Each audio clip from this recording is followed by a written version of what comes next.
Hi Team Titleist, back again to help you complete the backswing. So in my previous video we discussed starting the backswing, and we did so with a conversation about picturing the shape as opposed to thinking about the nuanced specifics of things like wrist position, elbow position, arm position, etc. We're trying to keep it more general, make things just round and arcing. So to talk about completing the backswing and how to know when you've reached the end point of that arc is the subject of today's video. So one of the simple ways to find this is to realize where is your end range of motion, and then how does momentum affect what you do with your backswing length. So specifically to discuss end range of motion first, we're going to use just a little abstract kind of an idea to figure out where that is for each person. What I want you to do, and this is something I learned years ago from Mike Bender. It's awesome. Do it whenever you can if you're confused about this. But just stand in your golf width stance, upright posture, extend your lead arm, bring it across your chest until it stops, being careful not to allow your torso to rotate as you do that. Just bring it across till it stops, then get into golf posture. At that point, turn your torso until it stops, and then put your club in your trail hand with your lead hand. And you'll find that's sort of the end range of motion for me. And you'll notice my hands are about the same height off the ground as my right shoulder. So that gives me a sense of where to end the backswing. So I'm still completing that, I'm making that arcing shape, and I feel complete when the hands have reached that shoulder high level.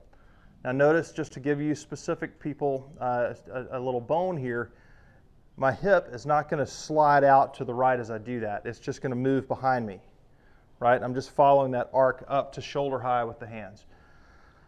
Again, to give another specific, I'll create an L shape here between my lead arm and the shaft.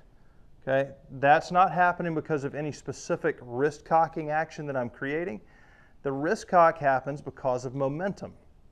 So when you move anything, doesn't matter what it is, when you move it, you generate momentum, and that movement requires a force.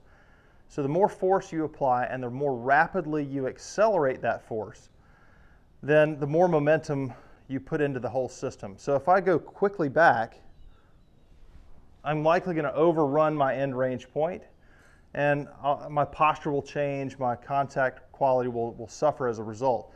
So I want to create that shape, that arcing shape, only at such a speed that I can actually end my backswing at about my end range of motion location. So that's going to look like this.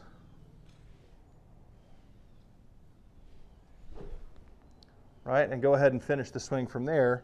We don't want to rush it and come out of posture, change our footing, go beyond where we want to go. We just want to take it nice and easy, create that arcing shape, and have your speed happen down here at the bottom.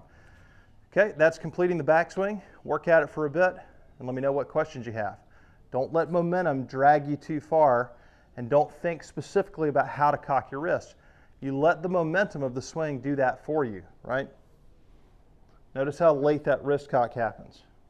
It's happening right as I'm getting to the end range of motion. My body stops and the momentum transfers out to the club head, and when it does that, that sets the wrist. So it's just here, momentum sets the wrist, backswing's done. Okay, let me know what questions you have. Thanks for watching.